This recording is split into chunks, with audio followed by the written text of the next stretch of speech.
It looked terrible, so I threw it away. I did that for you, he. I was confused by what was said. Haha. Mark Anderson, my employer, frequently harasses me and my staff. I had put up with it up until now, but this time I couldn't forgive him. Is it true that he tossed away the ugly-looking lunch that my dear wife had made for me? The vegetable-filled one, so pitifully impoverished. Eating such things won't make you stronger. A man ought to consume meat. It was for your own benefit. It's the end of your life, Mark replied. Mark went on without realizing my rage, and I told him icily that it was time to make him understand whose lunch he had thrown away. Why does the lunch my daughter made in the trash? I inquired. Daughter. Just then, a bystander, Chairman Hayes, went pale and came up to us. This aggressive boss's well-earned demise started with this incident, which marked a turning point in his career. I'm a 27-year-old employee named Jason. Sarah, my wife, is a stay-at-home mom. Last year, Sarah and I got married like any other couple. Sarah, you look cute today. Stop it. Every time I say cute, I can't help but think my wife, who is 3 years younger, is adorable. I think Sarah's hesitant smile is beautiful. I'd rather not go to work. Sarah is the one I want to be with. Jason, you have to go to work, you know. I unintentionally annoy Sarah by saying things like that. I sincerely appreciate how Sarah calms me down and sends me on my way. She made it possible for me to get to work. I made a delicious lunch, so do your best. Every time I whine about not wanting to go to work, Sarah gives me a freshly baked lunch. As always, thank you. I accept it and head out, saying, I'll look forward to lunch and do my best. To be honest, my feet hurt as I walk to work, but I do it for Sarah, who is waiting for me to get back. Actually, I was worried about something that I hadn't yet told my wife, Sarah. Go to work if you have time to spout gibberish. You guys are just good at working. The worst environment in the department has been brought about by the recently assigned Mark's harassment and sarcasm. Naturally, he would dump his own work on subordinates. After assigning irrational duties, he would yell, "Too slow. You're finished. Is there nothing you can do correctly?" The staff were experiencing emotional and bodily distress as a result of the constant harassment. Because of Mark's constant shouting, everyone was on edge. Here we were all, growing more and more worn out in such a setting. Jason, come here. I seemed to be the target today. Mark was going to give me an unreasonable reprimand. Jason, why haven't you prepared the materials for today's meeting? I was suddenly yelled at by Mark. Taken aback, I asked, Meeting materials? What was he talking about? I hadn't received any instructions to prepare such materials. Besides, I hadn't even heard about a meeting today. Being proactive is the basic principle of a working professional. Mark started spouting nonsense. Being proactive. If he thinks so, why couldn't he prepare it himself? How am I supposed to prepare for a meeting I didn't even know existed? Have the materials ready for the meeting starting at 1:30 p.m., he said. I checked the time. It was around 11 o'clock a.m. now. Looks like I would have to skip lunch break to get this work done. Reluctantly, I started working on the materials. This meeting required past documents, so I gathered what I needed and secluded myself in the records room. At 12:30 p.m., during lunch break, I thought I could just make it in time and return to my desk. What? It's gone. Why? But my precious lunch was missing. I searched in my bag, on my desk, and in the surrounding area, but the lunch was nowhere to be found. I definitely received it in the morning and came to work with it, so it couldn't just disappear. What are you looking around for, Jason? There was Mark, smirking as he approached me. Had you finished preparing the documents?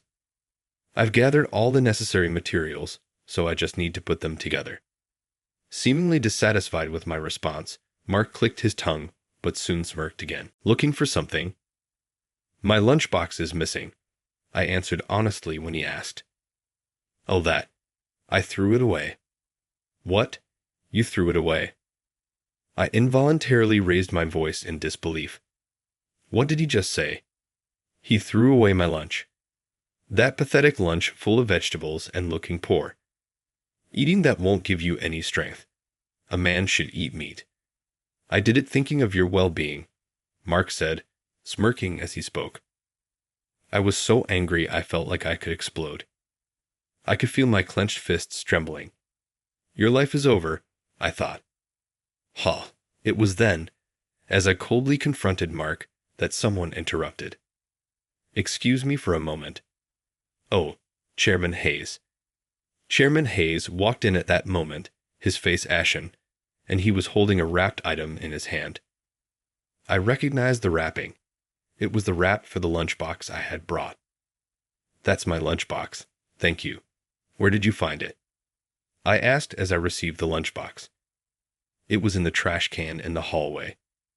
He really threw it away. Upon hearing Chairman Hayes' answer, I looked at Mark. Mark's face turned pale at the arrival of Chairman Hayes, but he tried to cover it up with a forced smile. Did you, by any chance, throw away Jason's lunch? For what reason? Jason always brings his lunch, but it always looks unappetizing, so I was worried. I thought it would be terrible if he fell ill eating such food. It's unfortunate if someone is bad at cooking, but it's better to make a lunch that looks more appealing. It was out of kindness, you see. Mark tried to justify his actions. An appetizing, bad at cooking. Such words reignited the anger I had been trying to suppress. It seemed Chairman Hayes felt the same way. As I was about to speak in anger, Chairman Hayes gestured for me to be quiet and began speaking calmly. It seems you have a sophisticated hobby of peeking into others' lunches and criticizing them. Chairman Hayes coldly uttered his sarcastic remark. Mark grimaced in response. He always eats it so proudly, it's hard not to notice. I would brag too if my beautiful, lovely, and wonderful wife woke up early in the morning to make me such a lunch. I found myself reflexively responding to Mark's words. That's how much I treasure Sarah. Be quiet, Chairman Hayes said, smiling kindly, signaling me to stop. Yes, sorry. I apologized internally. Then, Chairman Hayes turned his gaze back to Mark. What about Jason's lunch made you think it looked unappetizing? Little meat, mostly vegetables, the rice was brown, and it looked messy. Mark responded disparagingly to Chairman Hayes' inquiry. If Chairman Hayes hadn't been there, I might have punched him. I see. Then let me make something clear. Clear? Mark looked confused, obviously unaware that he had made an enemy of a significant person. The person who gets up early in the morning to make this lunch with all her effort is my daughter. Jason is my daughter's husband. Why is my daughter's lunch in the trash? Daughter. Mark stood dumbfounded as the truth was revealed. It's Sarah. I'm starting work here from today. Hello. I look forward to working with you. I met my wife, Sarah, when she joined the company as a new employee. She began working without revealing she was the chairman's daughter. I was assigned to be her mentor. Sarah, you're quick to learn. Is that so? Thank you. I took good care of her, not just as a mentor, but as a senior colleague. Sarah was a capable new employee and soon needed little help. Then, one time, Sarah made a mistake at work. This is my fault for not supervising properly. I apologized alongside her and worked hard to rectify the mistake. Eventually, we managed to fix it and celebrated our hard work. Jason, I'm really sorry for this time. It's okay. Everyone makes mistakes. As a new employee, just be careful not to repeat this same mistake. When you become a senior, help your juniors if they're in trouble. That's the secret to a successful company, as I was taught by my seniors. Later, I learned that Sarah was impressed by what I said that day. From then on, our relationship grew closer. Sarah, about this copy. Yes, what about it? It looks like you got the front and back mixed up. The paper came out blank. Oh, I'm so sorry. I always thought Sarah, who seemed competent yet somewhat naive and clueless about the world, needed someone to look after her. I found myself instinctively watching over her, ready to help at any moment. Sarah, you should drink more. Hey, seniors, don't just bother the young lady. Pay some attention to me too. At company drinking parties, I would shield Sarah from being pressured to drink too much, sometimes getting drunk myself in the process. Sarah grew fond of me and would report to me whenever something happened. Jason, I found a nice restaurant the other day. Would you like to go with me? If it's Sarah's recommendation, definitely. Our conversations ranged from work to personal matters. Our dinners progressed from a few times a month to once a week. Gradually, our relationship grew closer. Jason and Sarah really make a great couple. They only have eyes for each other. There's no room for anyone else. It's nice to be close, but don't make out at work. Before we knew it, we were an officially recognized couple within the company. Then one day, Chairman Hayes approached me. You're Jason, right? Yes, that's me. I need to talk to you. Come with me. Not understanding what Chairman Hayes wanted to speak with me about, I followed him, worried about what I might have done. Dad? I looked in the direction of the voice and saw Sarah. Dad, what's going on? Do you need something from Jason? Yes, well, it's something that concerns Sarah as well. Come along. That was when I first learned that Sarah was the chairman's only daughter. Sarah is the chairman's daughter. I kept it a secret. I didn't want to be seen as the chairman's daughter. I wanted to work as a regular employee. I'm sorry for hiding it until now. She had apparently gone through the interview process without revealing her identity as the chairman's daughter, and thus she was hired as Sarah and assigned to my department.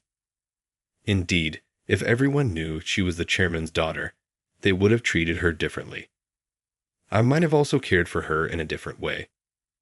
Sarah is an excellent employee who delivers results in her work, regardless of being the chairman's daughter. Really, thank you. Well, she's a bit of a scatterbrain, though. That is, I'm trying to improve, but you didn't have to say that in front of my father. As I shared my honest opinion, Sarah smiled happily. I was drawn to her smile, even as I inadvertently said something extra. It was our usual banter, but this time it wasn't her colleagues who were nearby, but her father. Chairman Hayes, realizing this, looked at me with a stern expression. It's too early for marriage. I won't allow it. I was stunned by Chairman Hayes' words. Indeed, I was aware of my feelings for Sarah, but Sarah and I are not dating. When they clarified that we weren't even dating yet, Chairman Hayes looked surprised. It turned out that there were rumors at the company that Sarah and I were about to get married, and Chairman Hayes had come to lay down the law after hearing them. In reality, our close interactions had led people to believe the rumors were true, so he had addressed the topic of marriage.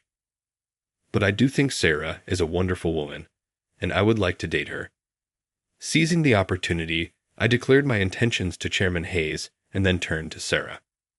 Sarah, will you go out with me? At first, Sarah looked surprised by my proposal. Ha. I've never seen someone propose in front of their parent before. She laughed. Indeed, Jason, you're too much, Sarah said, bursting into laughter.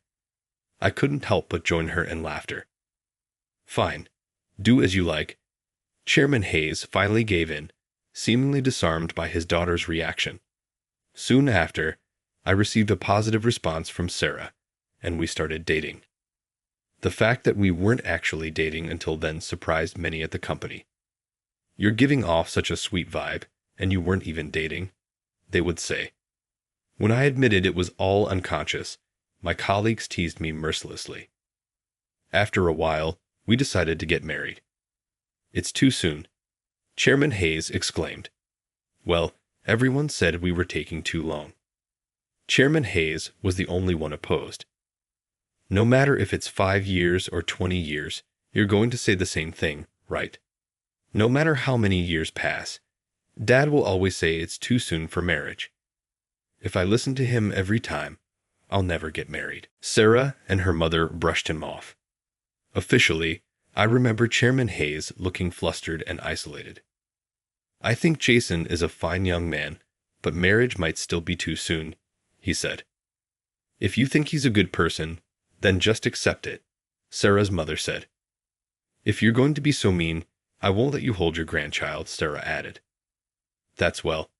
There, you two, Chairman Hayes said, clearly flustered. I found myself stepping in to mediate. His wife sure is a strong person. My mother also had a way of keeping my father in check. Is it a case of strong mothers, perhaps? Anyway, after persistently appealing to Chairman Hayes, he finally gave his blessing for our marriage. Half a year later, we had our wedding. If Dad had accepted sooner, we could have been married earlier, Sarah lamented. It just shows how precious you are to him, I replied.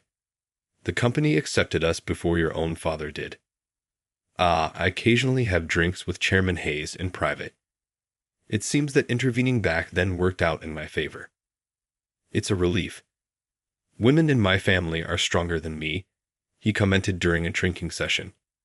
This helped me establish a reasonably close relationship with Chairman Hayes. Sorry, Jason, don't worry about it. Take your time learning. Sarah wasn't very skilled at household chores.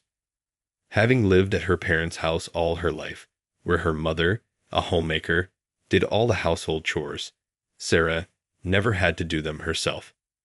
She had only ever helped out a bit, and since I had a long history of living alone, I was actually better at housework. Thank you, but I feel bad leaving everything to Jason. I need to learn quickly, Sarah said. Despite this, Sarah earnestly began learning to manage the household. Even so, her cooking skills didn't improve much. Oh, it turned black again.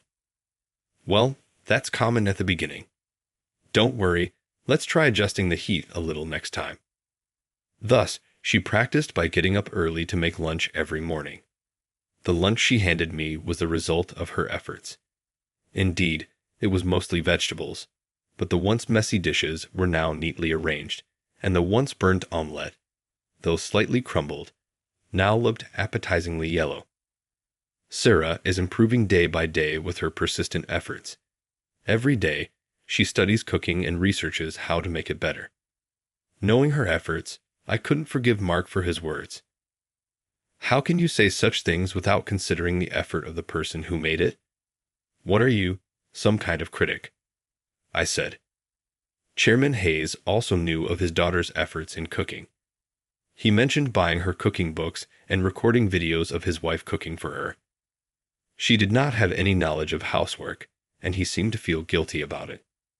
It was typical of Chairman Hayes to have kept her sheltered, not even letting her handle a knife because it was dangerous. She told me, I've improved, so I want Dad to try it too. I'm really looking forward to eating it, she said, genuinely excited about receiving her lunch. Someday, however, preparing lunch for two was still a burden for Sarah, who was not yet accustomed to cooking. Chairman Hayes himself didn't want to put undue pressure on her. Therefore, once a week, she made an extra portion for her father, which I delivered during my lunch break. Today wasn't one of those days, but he sometimes came by to check on us. He apparently found my lunchbox in the trash on his way here. I didn't know that. Upon hearing our story, Mark started to make excuses. You think just because you didn't know, it's okay to throw away someone's lunch. Chairman Hayes shouted at him. His loud voice drew the attention of everyone around. This is a good opportunity I have. Something to ask. Everyone was seizing the moment with the gathering crowd when Chairman Hayes addressed them. I heard Mark has been harassing Jason, a subordinate. Has anyone else been harassed by him or witnessed it? Speak up. Now's the time. The employees exchanged glances, unsure. I was pushed to do extra work by Mark, one employee said, as if having made up their mind. Following that, other employees also began to speak up, one after another. He made me run errands to the grocery store, and he didn't pay for it. He waged war on me right before leaving. Mark made me cover for his mistakes, one after another. Mark's wrongdoings came to light. Almost everyone there had experienced his harassment. They used the opportunity to voice their complaints to Chairman Hayes. So how will you explain this? Chairman Hayes asked. Mark glared at his subordinates, but he was outmatched, intimidated by their stares. Mark was pressured into silence. I too glared at him. Mark, hand over your work immediately and take a leave of absence. Your punishment will be decided later, Chairman Hayes declared. Mark knelt down on the spot, utterly dumbfounded, hanging his head in defeat. No one approached or spoke to him in that moment. Afterward, he left the scene as if his soul had departed from him. I picked up the lunchbox that had been thrown in the trash. Fortunately, the lunchbox, wrapped in a cloth, wasn't dirty. Relieved, I sat at my desk and opened the lunchbox. Let's eat, I said, and I began to eat. Jason, Chairman Hayes, and the other employees looked at me in surprise. I smiled at everyone. It's fine. I don't want to waste what my wife made because of such nonsense. With that, I continued eating my lunch. Yes, the lunch Sarah had worked hard to make was truly delicious. Ha, you really are something. Chairman Hayes watched me with a smile. His smile seemed to spread to the other employees as they too chuckled softly. Welcome home. Sarah greeted me with a smile when I got home. I heard you had a tough day. Well done. You know about it? I was a bit surprised at her remark. Your father called and told me everything. Thank you for eating the lunch, she said. According to Sarah, Chairman Hayes had called her and explained everything about Mark and how I ate the lunch that was once thrown away. He also said, you married a good man. I was taken aback by those words. Chairman Hayes, a man shy of praise, would never say such things directly to me. That's great. I couldn't hide my joy at receiving such rare praise from my father-in-law. I hope he's starting to recognize me a bit. I placed my hand on Sarah's belly. I need to work hard as a father too, I muttered to myself. There was a tiny life growing inside Sarah's belly. In fact, we were expecting twins. She had severe morning sickness and was at risk of a miscarriage, so she had quit her job. Mark had been assigned to the company after she had resigned. Now, in this stable period, she wanted to move her body and was actively doing housework. I worry about her, but I also believe it's important not to be overly protective, so I let her do things her way. Thank you, as always, Sarah. I'm the one who should be thanking you. I'm truly grateful to my wife for making lunches every day, especially considering her condition during pregnancy. When I express my gratitude, Sarah responds with a smile. Her cooking skills are still a bit shaky, but they're improving. What happened, Sarah? I think I got the water ratio wrong. The rice is all mushy. We could cook it again, but let's make it into porridge this time. Sometimes she still gets the rice-water ratio wrong. After dinner, we enjoy a quiet, peaceful time together. I wonder how much cuter they will be when they are born, considering how adorable they are now. As I laugh, Sarah laughs too. It's going to be tough, but that also means twice the cuteness and happiness, bae. Twice the fun and joy too. We talked about various things for our future. I thought it was a very happy time. I believe our future will surely be a happy one. Meanwhile, Mark faced a grim fate after the incident. Mark was judged to be malevolent and demoted to a branch office. That branch was rumored to have a heavy workload, and he had to start new from the bottom. But since he had always dumped his work on his subordinates, he was nearly incompetent himself. He resigned after being mentally weakened by daily scolding from a younger boss and the intense workload. The mistreatment he had meted out to his subordinates came back to haunt him. It was a fitting example of reaping what you sow. Chairman Hayes was determined to prevent Mark from ever facing us again, so I likely never saw him again. Incidentally, I was appointed to fill the now vacant managerial position. If Jason is the boss, we can feel secure. Thank you. I'll do my best. I plan to take lessons from Mark's example and cherish my subordinates. With his departure, the atmosphere in the department improved significantly. Everyone could work more energetically without fear. However, I'm now in a position of responsibility. There is a weight to it, but I can overcome it, thanks to Sarah's lunches, which she prepares while waiting for my return. Sarah, you did so well. We have cute and healthy twins. Time passed, and Sarah safely gave birth to twins. They were a boy and a girl, both incredibly cute. Both sets of grandparents came to celebrate the birth. They were absolutely adorable. My parents complimented how cute the twins were and comforted Sarah. They also advised me to support Sarah firmly. Chairman Hayes was completely enamored with his grandchildren. His wife, while comforting Sarah, had a bittersweet smile on her face. Dad, Sarah seemed a bit overwhelmed by her father's reaction.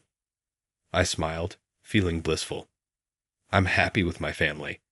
I'm really glad that these people are my family. Let's name them Nathan and Emily. Yes, let's give them lots of love. Sarah, and I want to show our children the same love our parents showed us. We want to play a lot with them, learn a lot together, and create many memories. We want to shower them with love every day so they can always be happy and smiling. I think that's also a way of showing filial piety. From now on, Sarah, Nathan, Emily, and I will create a family full of laughter. Just like our parents and in-laws showered us with love, we will pour our love into these children. As I say this, our parents nod with smiles. I can truly feel how happy I am right now. I want to firmly protect this happiness. When I go to work, everyone congratulates me. When I inadvertently show them photos of the kids, everyone says how cute they are. Odd. Don't brag about their cuteness at work. Okay, Jay. Especially since Mark left. You've been bragging about how cute your wife is. I'm sorry about that. I reply with a wry smile. Right, I should restrain myself from now on. With Mark gone, the atmosphere became warm enough to joke around. In this environment, I'll work hard for Sarah and our 2 children. I'm home. Welcome back. Returning home, I'm greeted by the 3 of them. At home, I'm actively involved in childcare. Taking care of twins is indeed twice as hard, but the joy is also double. During the day, both Sarah's mother and my mother often come to help. We're really grateful for their help. That's true, but as a dad, I need to take care of them too. Don't overdo it. You're working hard too. Don't overdo it yourself, Sarah. We chit-chat while changing diapers. As a couple, we need to work together. By the way, our fathers are also helping out a lot. They actively hold and comfort the babies. Moreover, they bring so many things when they visit that we hardly have to buy anything ourselves. Oh, look. More diapers have been bought. Yes, your father brought them with both hands full. I'm truly grateful. But it's a bit weird how much they dote on the grandkids. Sarah is still quite strict with her father. I understand the feeling of doting, and maybe I should have a chat with him about it sometime. They really are adorable. Truly, I wonder what kind of adults they'll become. Our beloved children sleep peacefully. Together with Sarah, I gently stroke them. I want to protect them. I truly felt this from the bottom of my heart. Our little ones are still fragile. Their future holds countless possibilities. They might become salarymen like me, or perhaps athletes or doctors. The possibilities for their future are endless. I want to do what's necessary to protect their future. But they're surely going to be kind children because you, Jason, are kind. And if they take after me, they might be a bit clumsy. That's not true. If they're like Sarah, they'll be strong-willed, though maybe a bit absent-minded. Oh, you. I've gotten much better than before. Sarah laughs at my words, and her smile brightens up. I think about how we should continue to support each other and laugh together as a family.